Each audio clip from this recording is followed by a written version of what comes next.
Transmigrasi dari Jawa ke Sumatera bukanlah peristiwa yang baru saja terjadi.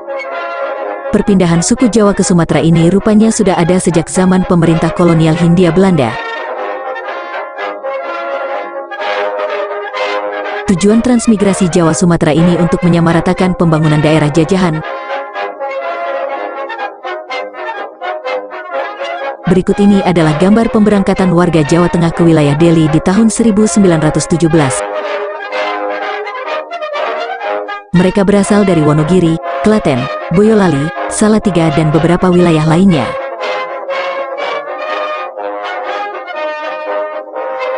Sumatera saat itu masih terkenal daerah paru-paru Hindia Belanda. Artinya daerah tersebut masih hutan belantara, banyak binatang buas dan tumbuhan langka yang masih terjaga. Ketika Belanda datang ke Nusantara pada awal abad ke-17, Belanda mengeksploitasi Sumatera secara berlebihan. Perlahan-lahan Belanda menebang hutan Sumatera untuk menanam tumbuhan sawit penghasil minyak kelapa terbaik di Asia. Karena menjadi komoditas penting, Belanda membutuhkan tenaga sumber daya manusia, SDM, yang tak sedikit.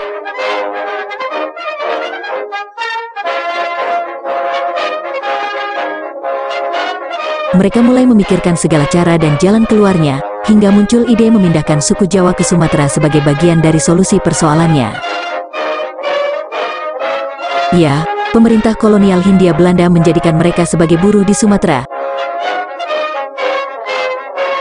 Upahnya menggiurkan, sebab selain mendapatkan uang, bagi suku Jawa yang bersedia pindah ke Sumatera akan memperoleh tanah dan mengizinkannya mendirikan tempat tinggal.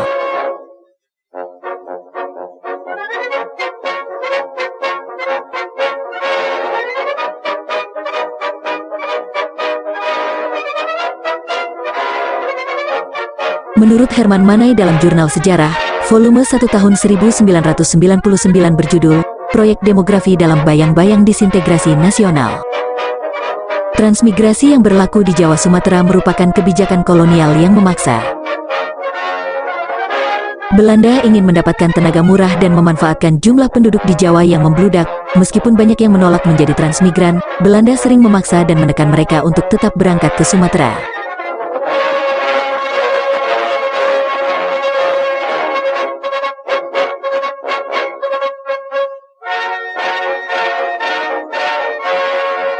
Dalam tradisi Jawa, transmigrasi merupakan satu hal yang dapat mengganggu keharmonisan hubungan dalam rumah tangga dan keluarga besar.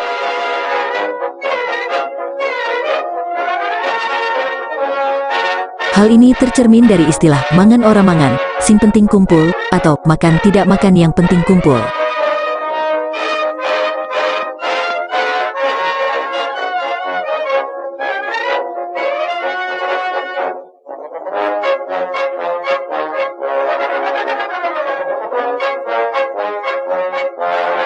Dalam kepercayaan orang Jawa, berkumpul bersama dengan keluarga besar justru jadi sumber nafkah yang berkah. Berbeda dengan transmigrasi, kegiatan ini justru menjadi pemicu lahirnya persoalan yang dapat menyengsarakan hubungan rumah tangga.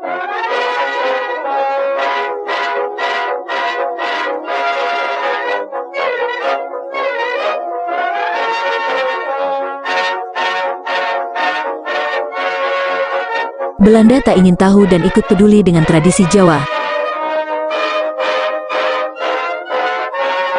Negeri jajahan ini malah mendoktrin suku Jawa untuk bebas dari pakem-pakem keluarga Jawa.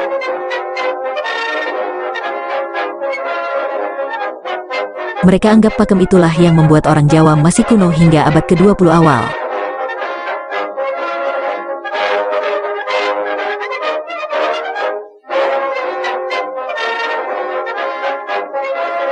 Modernisasi selalu terhambat oleh hal-hal yang tak masuk akal. Mitologi ketimuran orang Jawa terlalu kuat sehingga mengalahkan nalar yang justru bisa membuat kita mengimani kenyataan.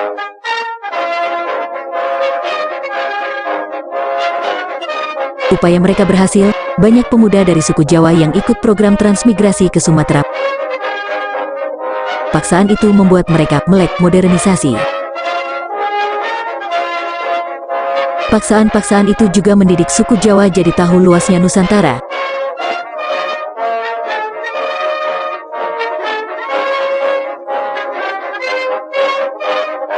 Sebab selain menyebar di Sumatera, transmigrasi juga berjalan di beberapa wilayah timur Hindia seperti Kalimantan dan Sulawesi.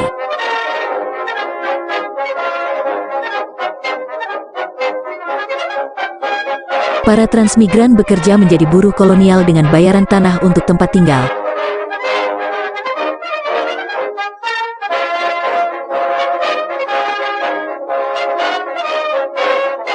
Sehari-hari mereka hidup dari hasil berladang.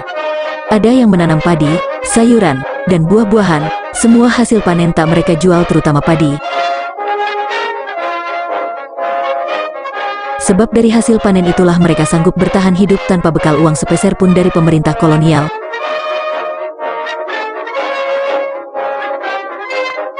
Pemerintah kolonial hanya membayar upah di awal mereka pindah dari Jawa ke Sumatera. Selebihnya mereka cari bekal hidup sendiri tanpa bantuan Belanda.